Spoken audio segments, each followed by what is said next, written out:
Ini adalah Laut Timor. Laut ini dalam bahasa Portugis dikenal dengan sebutan Mar de Timor, yang merupakan laut yang secara geografis terletak di wilayah teritorial Indonesia, Timor Leste, dan Australia. Laut ini menyimpan banyak kisah di dalamnya.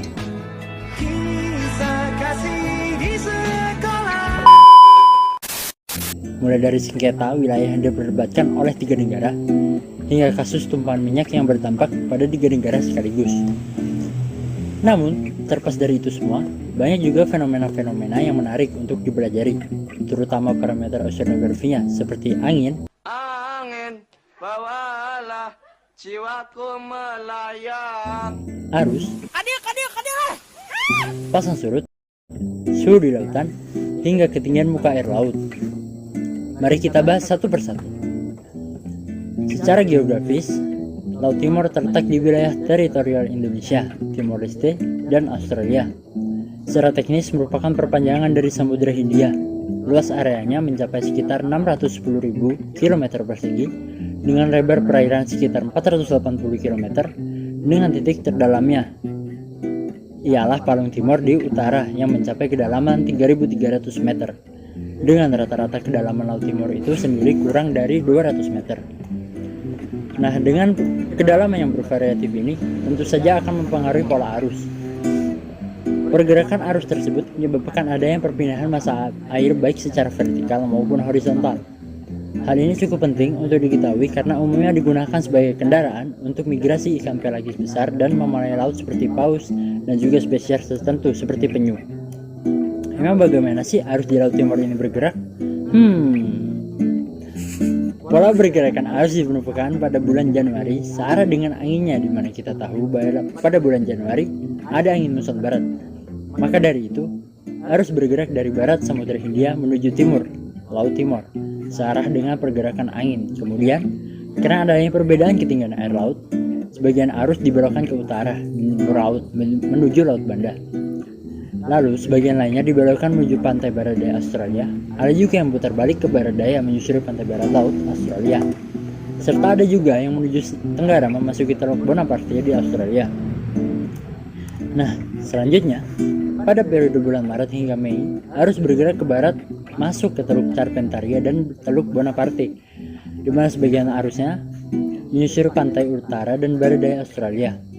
Arus pada waktu ini searah dengan Arlindo, bergerak dari terusan Liva Matola melewati Laut Banda dan Laut Arafura yang kemudian bercabang menuju Laut Timor, Selat Ombai, dan Laut Sawu. Pada bulan Agustus, terjadi angin muson timur. Pada bulan ini, arus bergerak dari utara Teluk Carpentaria menuju barat laut. Lalu kemudian, di Laut Arafura, arus bergerak ke barat daya, sebagian menuju Laut Timor dan sebagian lagi menuju Laut Sawu, melewati Laut Banda dan Selat Ombai. Ada sebagian kecil sih yang belok ke pantai barat daya Papua.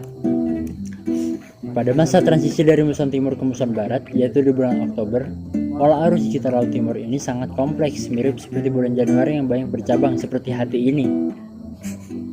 Nah, pergerakan arus yang terjadi itu menyebabkan perpindahan massa air yang mempengaruhi tingkat kesuburan perairan yang ditandai dengan banyaknya ikan di dekat permukaan laut tersebut. Seorang ilmuwan telah melakukan penelitian di Laut Timor ini dan hasilnya adalah kesuburan perairan di Laut Timor naik di bulan April dan Agustus. Hal ini berkaitan erat dengan fenomena upwelling dan downwelling. Jadi apa sih upwelling dan downwelling? Kita akan bahas di kesempatan berikutnya.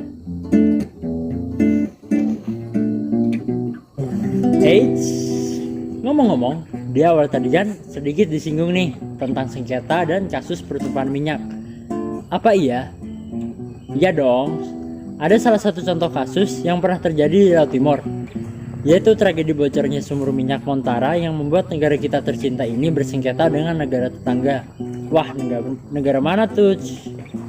Yaps, Australia.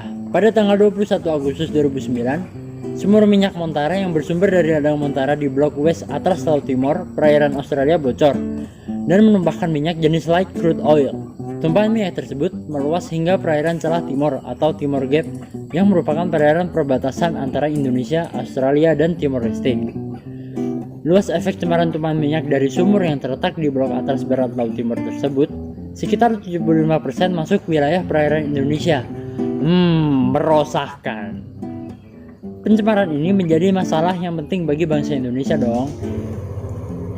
Nah, terkait kasus tersebut, PT TEP Australia berencana untuk memberikan ganti rugi sebesar 5 juta dolar US atau Rp 45 miliar bagi para nelayan dan petani rumput laut di Timor Barat, Nusa Tenggara Timur. Namun, Yayasan Peduli Timor Barat atau YPTB dengan tegas menolak. Jelas dong, jumlah ganti rugi tersebut sangatlah tidak sebanding dengan penderitaan yang ditanggung para nelayan dan petani rumput laut sejak terjadinya pencemaran Laut Timor yang seluas 85 km persegi.